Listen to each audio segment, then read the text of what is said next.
سکندر اعظم اپنی زندگی میں بارہا یہ الفاظ کہتے تھے کہ باپ نے مجھے زندگی دی اور استاد نے مجھے جینے کا فن بتایا۔ کیا ہی بہتر ہوتا کہ اگر اقتدار میں وسعت کی بجائے میرے علم میں وسعت پیدا ہوتی اور میں نیکی کو پہچان سکتا۔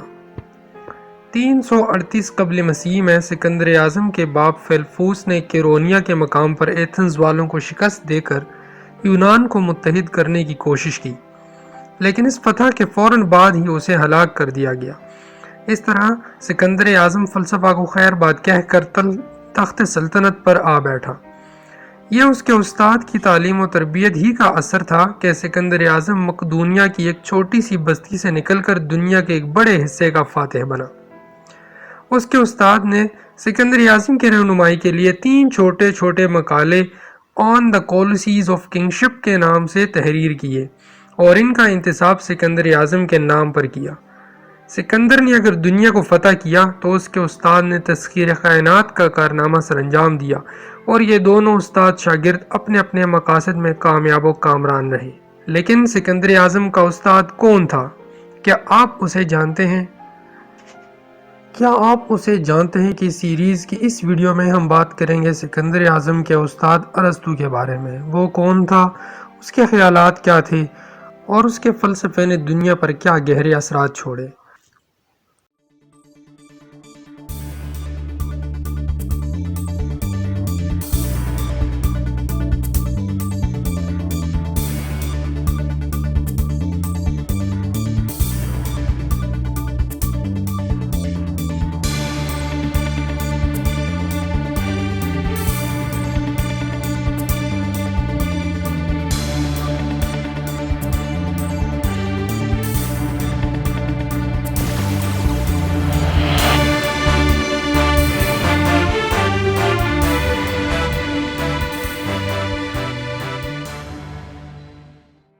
قدیم یونانی فلسفی، سائنسدان اور ہر عہد کا عظیم مفکر ارسطو، جس کا نام ارسطاطیلس تھا، یونان کے ایک چھوٹے سے قصبے اسٹاگرا میں حضرت عیسیٰ علیہ السلام کی پیدائش سے 384 سال قبل پیدا ہوا۔ اسٹاگرا ایتھنز سے 200 میل دور شمال میں تھریس کے قریب ایک بندرگاہ تھی، جہاں ارسطو یونانی تاریخ کے اس پراشوب دور میں پیدا ہوا جب اپنے دور کے عظیم شخص اور ہر دور کے عظیم فلسفی سقراط کو زہر کا پیالہ پیے 15 سال اور آسمان فلسفہ کے درخشندہ ستارے افلاطون کو درس و تدریس کا سلسلہ شروع کیے ہوئے 2 سال گزر چکے تھے۔ افلاطون کے شاگرد اور سکندر اعظم کے استاد کے طور پر ارسطو اپنی زندگی میں ہی یونانی تہذیب کے وسیع دائرے میں ممتاز ترین عالم شمار ہوتا تھا۔ 18 سال کی عمر میں اس نے ایتھنز میں افلاطون کی شاگردی قبول کی۔ یونانی فلاسفر شاگرد کی ذہانت سے اتنا متاثر ہوا کہ اس نے اسے ذہانت کا مجسمہ قرار دے دیا۔ نوجوان طالب علم نے اپنی ساری آبائی دولت اپنے وقت کا سب سے بڑا کتب خانہ بنانے پر خرچ کر دی۔ اس کتب خانے کی سب کتابیں ہاتھ سے لکھی ہوئی تھیں، کیونکہ اس وقت تک چھاپا خانہ ایجاد نہیں ہوا تھا۔ یونان میں غلاموں کی سستی مزدوری دستیاب ہونے کی وجہ سے سائنسدانوں کو نئی مشینیں ایجاد کرنے کی ضرورت ہی محسوس نہیں ہوتی تھی۔ اس کے علاوہ تجربات کے لیے آلہ جات کی عدم موجودگی میں سائنس کے جو قوانین ارسطو نے پیش کیے وہ سب کے سب بعد کے تجربات اور تحقیقات کی روشنی میں کھرے ثابت نہیں ہوئے۔ مگر سائنس محض مشینوں کے ایجاد کا نام نہیں، بلکہ سائنس سوچنے کا ایک اہم طریقہ بھی ہے۔ اس لحاظ سے ارسطو کے عظیم سائنسدان ہونے میں کوئی شک نہیں رہتا، کیونکہ ارسطو نے منطق کی جس سائنس کو جنم دیا، اس نے آنے والی نسلوں کے لیے سوچنے کے ضابطے اور ذہنی ڈسپلن کا ایک معیار پیش کیا۔ موجودہ سائنس کی بیشتر اصلاحات وضع کرنے میں بھی اس کا بڑا ہاتھ ہے۔ اس کے علاوہ سائنس کے میدان میں باقاعدہ مشاہدہ اور تجربہ کا رواج بھی ارسطو نے ہی ڈالا۔ حیوانات اور نباتات کی ان گنت قسموں کو اپنی تجربہ گاہ میں جمع کر کے ارسطو نے کچھ ایسے مشاہدے کیے جنہیں آج کی سائنس بھی درست مانتی ہے۔ چنانچہ اس نے بے جان چیزوں سے لے کر جاندار مخلوق کی مختلف اقسام کو ایک ہی سلسلہ کی مختلف کڑیاں قرار دیا، جس کے مطابق بندر، چارپائے اور انسان کی درمیانی کڑی ہے۔ یہی اصول 2000 سال بعد ڈارون کے مسئلہ ارتقاء کا بنیادی اصول بنا۔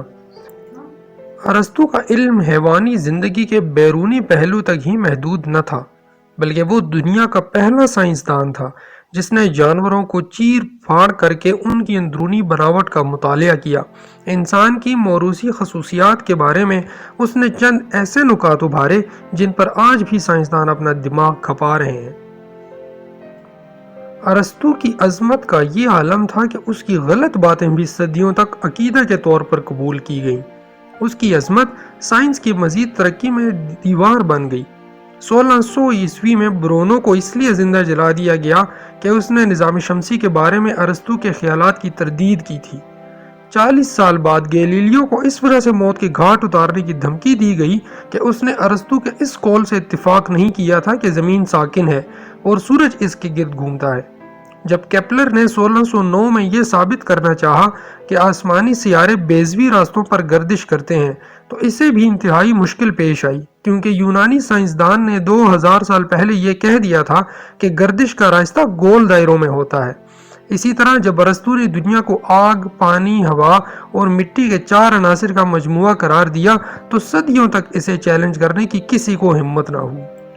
سائنس پر ایک شخصیت کی اتنی مضبوط گرفت سے گھبرا کر 13ویں صدی کے سائنسدان راجر بیکن نے اعلان کیا، اگر میرا بس چلے تو میں ارسطو کی سب کتابیں جلا دوں۔ مگر ارسطو کی طے شدہ روایات کے خلاف آواز اٹھانے پر حاکمان وقت نے اسے 14 برس کی قید تنہائی دی، جہاں اس نے سسک کر جان دے دی۔ نہ صرف یہ بلکہ ارسطو کے ساتھ سکندر اعظم کے تعلقات بھی بہت استوار تھے۔ سکندر اعظم اور ارسطو کے بارے میں ایک روایت آتی ہے کہ ایک بار سکندر اعظم اپنے استاد ارسطو کے ساتھ ایک دریا کو پار کرنے کے لیے گئے۔ دریا کے کنارے پر کھڑے ہو کر ارسطو نے سکندر اعظم سے یہ کہا کہ میں پہلے جاتا ہوں اور اگر میں ڈوب گیا تو تم میرے پیچھے مت آنا، کیونکہ تم نے دنیا پر بادشاہت کرنی ہے۔ لیکن سکندر اعظم نے اپنے استاد کو یہ کہا کہ پہلے میں جاؤں گا، اگر میں ڈوب گیا تو آپ کے پاس اتنی قوت ہے کہ دوسرا سکندر اعظم پیدا کر سکے، لیکن اگر آپ کو کچھ ہو گیا تو میرے پاس اتنی قوت نہیں ہے کہ میں آپ جیسا استاد دوبارہ لا سکوں۔ سکندر اعظم ہمیشہ اپنے استاد کے بارے میں کہتے تھے کہ میرے والدین مجھے آسمانوں سے زمین پر لے کر آئے، لیکن میرے استاد نے مجھے زمین سے آسمان پر پہنچا دیا۔ سکندر اعظم کے تخت سلطنت پر براجمان ہونے کے بعد ارسطو کے تمام ارشادات کو عملی جامہ پہنایا گیا اور اس کی عطا کردہ قابلیت کے ذریعے سکندر اعظم نے حکومت اور سیاسی نظام کی جدید بنیادوں پر تشکیل نو کی۔ لیکن جوانی میں ہی سکندر اعظم کے فتوحات کی دھاک بیٹھ چکی تھی۔ کسی بھی محاذ پر شکست نہ کھانے والا سکندر آخر دجلہ کے کنارے موت کے ہاتھوں شکست کھا گیا۔ سکندر اعظم نے 323 قبل مسیح میں عین جوانی کے عالم میں وفات پائی۔ وفات سے قبل سکندر اعظم سے ارسطو کے تعلقات کشیدہ ہو چکے تھے۔ سکندر اعظم نے اس کے بھتیجے کو ہلاک کروا دیا تھا، جس پر ارسطو نے احتجاج کیا۔ ارسطو کے احتجاج پر سکندر اعظم نے یہ کہا تھا کہ میں قدرت کاملہ رکھتا ہوں اور فلسفیوں کو بھی ہلاک کر سکتا ہوں۔ اس کی مخالفت کے باوجود ارسطو نے سکندر اعظم کی حمایت جاری رکھی تھی۔ لیکن وقت گزرنے کے ساتھ ساتھ سکندر اعظم نے اپنے استاد کی قدر نہ جانی اور آخر دنیا سے رخصت ہو گیا۔ اسی طرح ارسطو بھی یقیناً ایک عظیم سائنسدان تھے۔ نئے علم کی بنیادیں رکھتے ہوئے کچھ غلطیاں سرزد ہو جانا غیر متوقع نہ تھا، مگر بدقسمتی یہ تھی کہ وہ اتنا عظیم تھا کہ اس کے جانشین سائنسدان اس کی عظمت کو چھو بھی نہ سکے، جس کی وجہ سے اس کی غلطیوں اور کارناموں میں مدت تک امتیاز نہ ہو سکا۔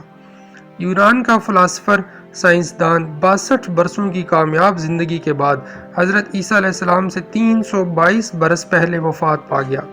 1 سال پہلے سکندر اعظم کی موت ہو چکی تھی۔ اس طرح یونان کی عظمت کا یہ سورج اپنے نصف النہار پر پہنچ کر غروب ہو گیا۔ تو دوستو، یہ تھی ہماری آج کی کہانی ارسطو کے بارے میں۔ انشاءاللہ اگلی ویڈیو میں ہم ارسطو کے شاگرد سکندر اعظم کے بارے میں تفصیلاً بات کریں گے۔ امید کرتا ہوں آج کی ویڈیو آپ کو پسند آئی ہوگی۔ اگر ہماری ویڈیو آپ کو پسند آئی ہے تو اس کے بارے میں کمنٹ ضرور کریں اور اپنی رائے کا اظہار کریں۔ اس کے علاوہ آپ ہماری ویڈیو کو لائک ضرور کریں اور اپنے دوستوں کے ساتھ شیئر ضرور کریں۔ اس کے ساتھ اگر آپ نے ہمارے چینل کو سبسکرائب نہیں کیا تو سبسکرائب بھی کریں اور ساتھ میں بیل نوٹیفیکیشن کا آئیکن بھی پریس کریں تاکہ ہمارے ہر آنے والی نئی ویڈیو کی نوٹیفیکیشن آپ کو بر وقت موصول ہو سکے۔ دوستو، اپنا بہت سارا خیال رکھیے۔ اللہ حافظ۔